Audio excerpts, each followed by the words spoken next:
Hey guys, welcome back to my channel, and this is a quick video for you, just trying to show you how I made $192 in just 43 minutes. So let's move on to the chart, and as we can see, the first trade, let's drag it onto the chart, and this is the first trade that I took, and that's the trade that gave me the $192.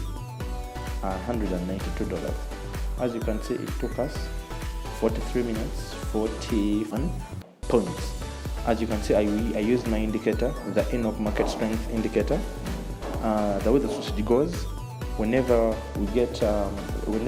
indicator goes below the 30 line, the market is overextended to the downside, yet we are in an uptrend on the upside on the higher time frame. So in this situation, we got a cluster giving us a signal for an entry, and this is the 1 minute. It works on every time frame. So we got our first entry there, we took it. As you can see, already getting more. I kept on scalping the market. I got another entry.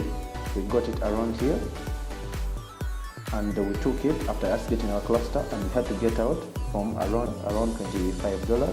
And here I made another $15. And you can keep on scalping the market, and you keep on scalping the market the whole day using strategy. Anyway,